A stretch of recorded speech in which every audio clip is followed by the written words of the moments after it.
사랑하는 하나님 감사합니다. 오늘도 우리에게 사나를 주시고 이 새벽 주님께 나와 기도로 시작하게 하시니 감사합니다. 하나님께서 허락하신 새날이오니 우리를 새롭게 하시는 은혜를 기대하며 나아가게 하옵소서. 이 은혜를 기대하는 이들마다 풍성한 은혜 부어주시고 승리하는 하루 되게 하여 주시옵소서.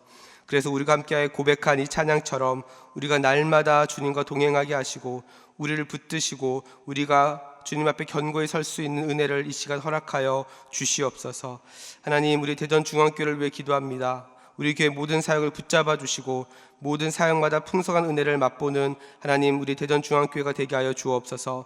성령 충만하며 날마다 주님과 동행하는 우리 성도들 되게 하시고 주님이 세우신 이 공동체가 서로 사랑으로 섬기며 복음의 진리를 담아내며 세상의 빛과 소금이 되는 공동체가 되게 하여 주시옵소서.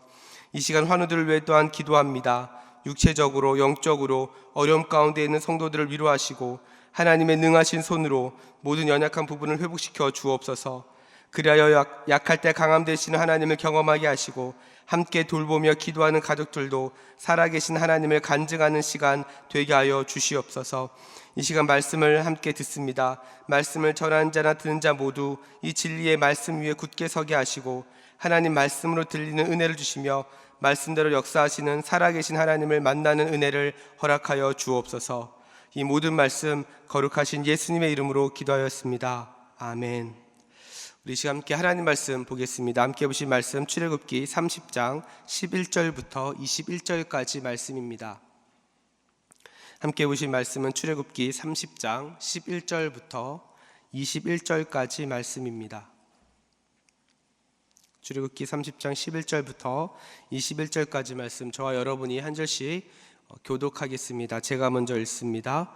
여호와께서 모세에게 말씀하여 이르시되 내가 이스라엘 자손의 수요를 조사할 때에 조사받은 각 사람은 그들을 계수할 때에 자기의 생명의 속전을 여호와께 드릴지니 이는 그들을 계수할 때에 그들 중에 질병이 없게 하려 함이라.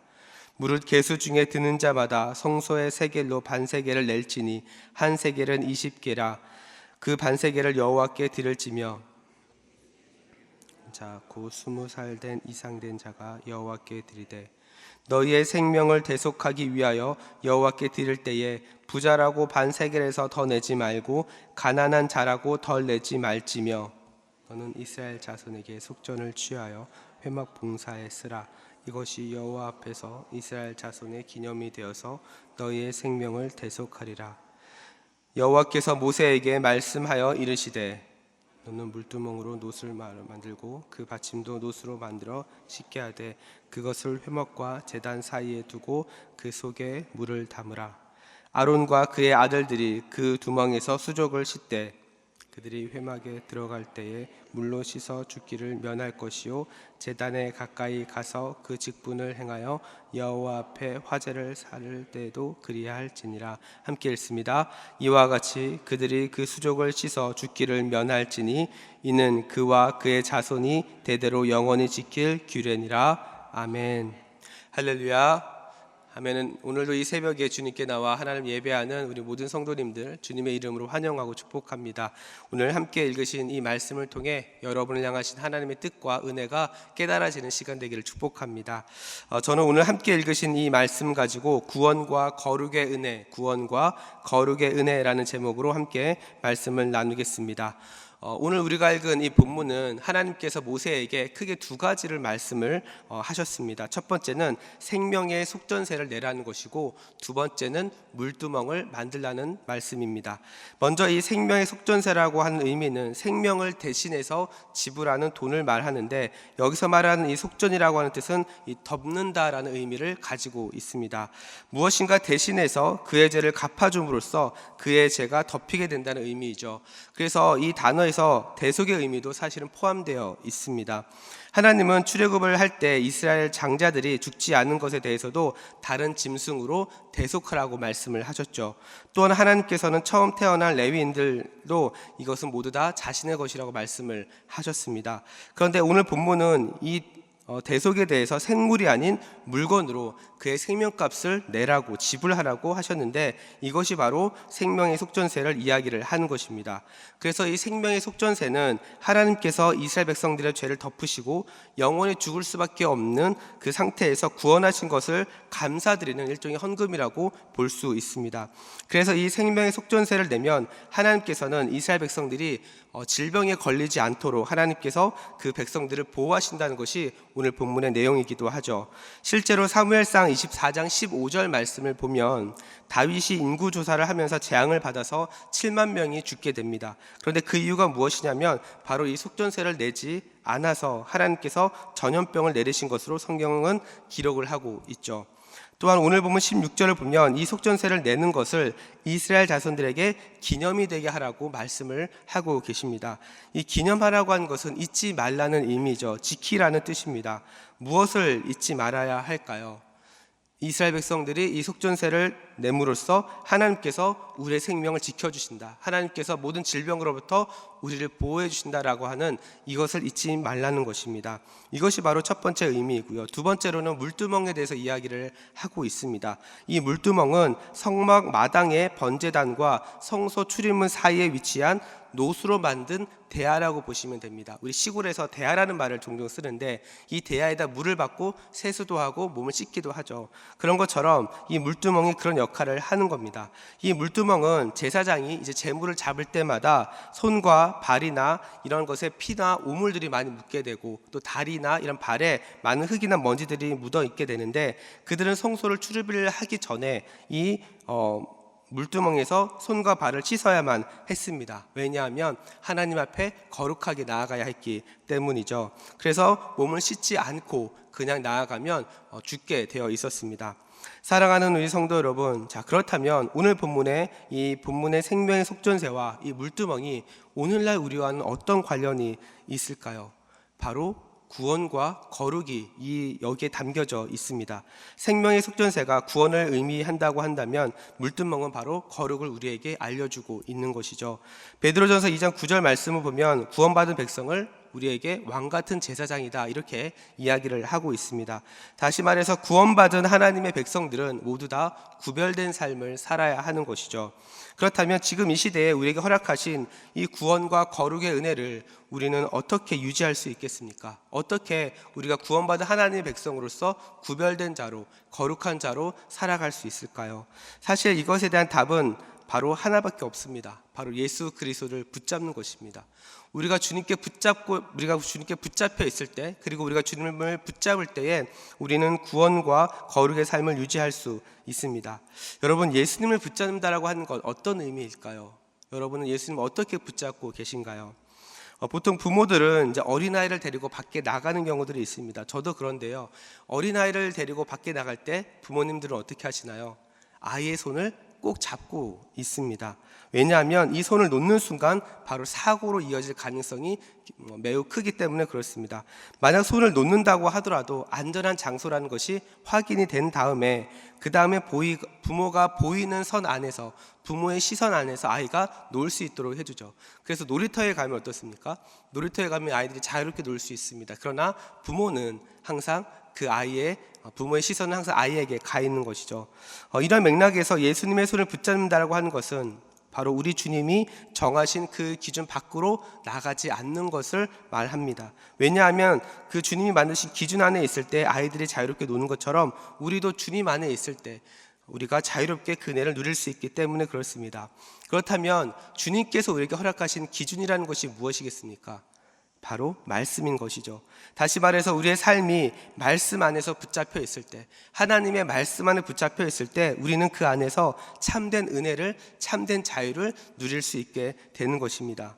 하지만 안타까운 것은 무엇이냐면 많은 그리스도인들이 이 자유를 오해할 때가 있습니다. 우리가 잘 아는 요한복음 8장 32절에서 보면 너희가 진리를 알면 진리가 너희를 자유케 할 것이다, 분명히 이렇게 말씀을 하셨습니다. 그런데 정작 우리 성도들의 삶을 들여다보면 말씀을 통해서 자유함을 얻기보다는 그 말씀대로 살지 못했다라고 하는 그 죄책감이 때로는 우리의 신앙을, 우리의 마음을 위축되게 할 때가 더 많이 있다라는 것이죠. 여러분은 어떠신가요? 여러분은 말씀 안에서 참된 자유와 기쁨을 누리면서 살아가고 계십니까? 우리가 하나님의 말씀을 붙잡을 때 참 자유를 누릴 수 있는 그 이유는 말씀을 통해 주시는 자유는 하나님이 주시는 자유이기 때문에 그렇습니다. 그래서 세상이 알 수도 없고 세상이 줄 수도 없는 것이죠.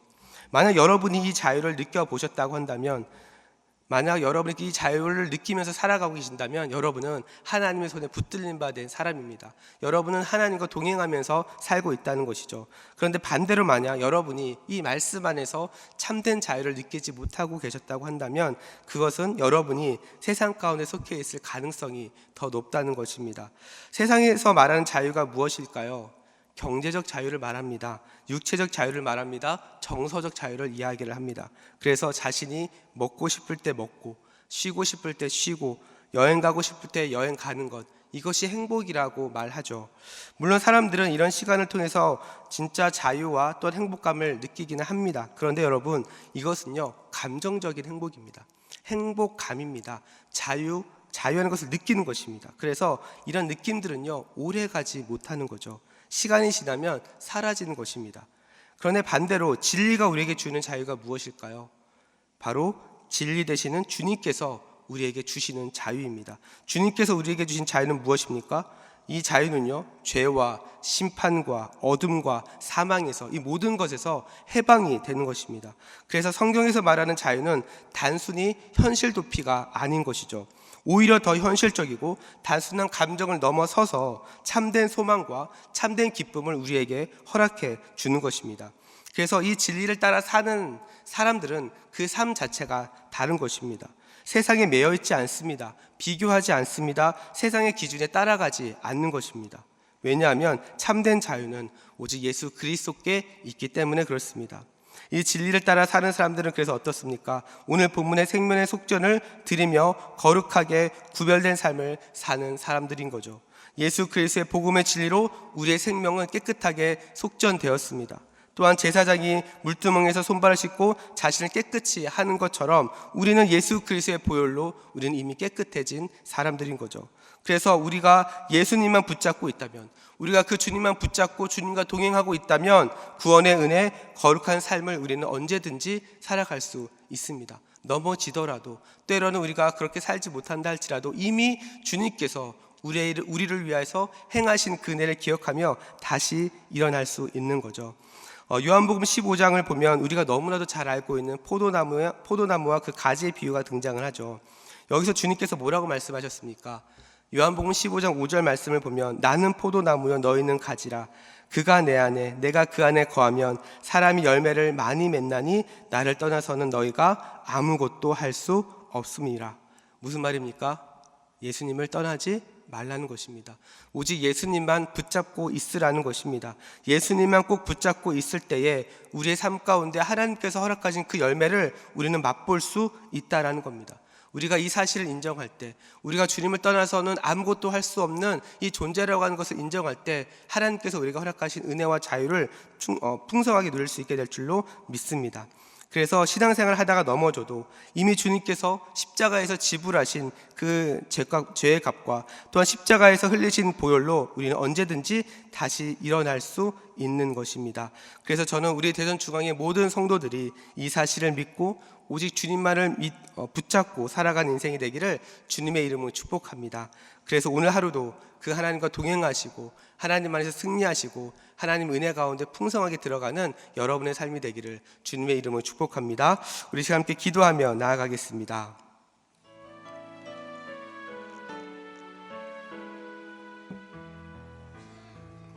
우리 시간 기도하실 때 우리 함께 나눈 말씀 붙잡고 먼저 기도하며 나아갑니다. 이 시간 기도하실 때 우리가 하나님의 자녀이고 왕같은 제사장이지만 언제부턴가 구원의 은혜가 힘해지고 또한 세상에서 구별된 거룩한 삶이 아닌 세상의 방법대로 살고 있지는 않으신가요? 이 시간 기도하실 때 하나님 우리 안에 구원의 기쁨과 거룩함을 회복시켜 주옵소서.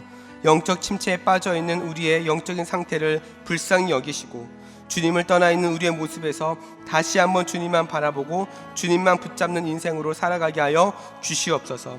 그리하여 이 세상에서 구별된 하나님의 자녀로 승리하는 인생을 살아가게 하여 주시옵소서. 또한 계속해서 기도하실 때 우리 대전중앙교회에서 기도합시다. 무엇보다 우리 교회 안에 성령의 기름 부으심이 넘쳐나게 하시고 은혜 충만하고 성령 충만한 교회가 되도록, 또한 다가오는 2025년의 모든 사역이 하나님의 일하심을 경험하는 사역이 될 수 있도록 함께 기도해 주시기 바랍니다. 또한 우리 교회 모든 예배 가운데 하나님의 강력한 임재가 있도록 함께 기도해 주시기 바랍니다. 또한 이 나라와 민족을 위해서도 계속해서 기도해 주시고 우리 교회 파송 선교사님들의 그 사역과 가정을 위해서도 함께 기도해 주시기 바랍니다.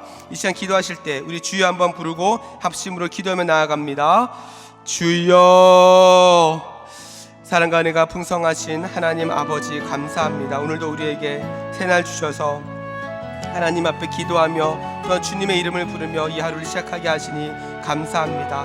하나님 이 시간 함께 말씀을 나누고 또한 그 말씀을 붙잡고 우리가 기도하며 나아가오니 말씀대로 역사하신 하나님을 경험하게 하여 주시옵소서. 하나님, 우리가 하나님의 자녀이고 하나님 우리가 왕같은 제사장으로 부름을 받았지만 하나님 우리는 언제부턴가 이 구원의 은혜를 아버지 너무나도 희미하게 아버지 그냥 당연하게 여기며 살고 있는 건 아닌지 다시 한번 우리 자신을 되돌아봅니다.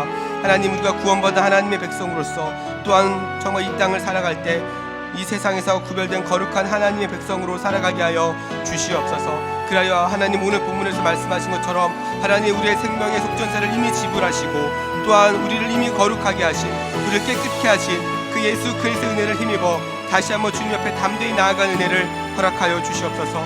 주님 앞에 나아가는 모든 이들마다 하나님 안에서 구원의 기쁨과 거룩함을 회복하여 주시고 영적 침체에 빠져있는 우리 성도들을 주님께서 불쌍히 여기사 하나님 다시 한번 주님만 바라보고 주님만 붙잡는 인생이 되게 하여 주시옵소서. 주님을 붙잡는 이들마다, 주님의 이름을 부르는 이들마다 하나님께서 신실하게 하나님 그 기도 응답하여 주시고 하나님께서 동행하여 주시고 살아계신 하나님의 놀라운 역사를 경험하게 하여 주시옵소서. 그래서 하나님 정말 우리 교회 모든 성도들이 늘 하나님과 동행하게 하시고 어떤 상황 가운데 어떤 형편이 있다 할지라도 하나님 안에서 넉넉히 이기며 승리하는 우리 대전중앙의 모든 성도들 될 수 있도록 인도하여 주시옵소서. 하나님 아버지, 우리 교회를 붙잡아 주옵소서. 우리 교회를 불쌍히 여겨 주옵소서. 하나님, 무엇보다 우리 교회 안에 성령의 기름 부으심이 넘쳐나게 하시고 날마다 성령 충만, 은혜 충만한 교회가 될 수 있도록 인도하여 주시옵소서. 하나님, 2024년 사역을 마무리하고 이제 2025년 사역을 준비하고 있습니다. 하나님, 무엇보다 내년의 모든 사역이 하나님의 일하심을 경험하는 사역이 될 수 있도록 인도하여 주시옵소서. 사람의 생각으로 사람의 계획으로 진행되어지는 것이 아니라 하나님 이끌어 가시는 사역이 되게 하여 주시고 하나님 인도하시는 사역이 될 수 있도록 인도하여 주시옵소서. 그래서 우리 교회 모든 사역 가운데, 우리 교회 모든 예배 가운데 하나님의 강력한 임재가 넘쳐날 수 있도록 주님 인도하여 주시옵소서. 하나님, 이 나라와 민족을 불쌍히 여겨주시고 하나님 우리 교회 모든 파송성교사님들의 그 사역과 가정도 붙잡아 주셔서 복음이 전해지는 곳마다 하나님의 놀라운 영광이 드러나게 하여 주시옵소서. 그렇게 일하신 하나님을 기대합니다. 하나님 아버지, 역사하여 주시옵소서. 주님 붙잡아 주시옵소서. 우리 이 시간 계속해서 합심으로 기도하며 나아갑니다. 매주 수요일은 특별히 우리 교회에 주신 다음 세대 우리 모든 자녀들과 교육부서들을 위해서 함께 기도하는 날입니다. 이 시간 기도하실 때 우리 자녀들마다 살아계신 하나님, 인생의 주인 되신 하나님을 만나게 하여 주옵소서. 우리 자녀들이 다음 세대를 이끌어갈 하늘의 지도자들로 하나님 사용하여 주옵소서. 우리 교회 모든 교육부서들을 살려주시사 은혜 충만하게 하여 주시옵소서. 또한 교육부를 섬기시는 모든 사역자들마다, 교사들마다 성령으로 충만하게 하시고 삶의 은혜를 부어 주시옵소서. 또한 계속해서 우리 담임 목사님을 위해서 기도해 주시고 함께 동역하시는 장로님들과 교육자들이 사랑으로 하나 되어 온 교회가 성령으로 충만한 가운데 부흥의 역사를 이루게 달라고 우리 이 시간 다음 세대 자녀들과 교육부서들을 위해 합심으로 기도하신 후에 자유롭게 기도하시면 되겠습니다. 이 시간 기도하실 때 먼저 저를 따라해 주시기 바랍니다. 주여, 우리 자녀를 살려주옵소서. 주여, 우리 자녀를 살려주옵소서. 우리 이 시간 다시 한번 주여 외치고 합심으로 기도하며 나아갑니다. 주여. 사랑과 은혜가 풍성하신 하나님 아버지, 이 시간 주님 앞에 기도합니다. 하나님 아버지, 이 시간 우리 교회 다음 세대를 위해 또는 교육부서를 위해 기도합니다. 하나님께서 우리에게 허락하신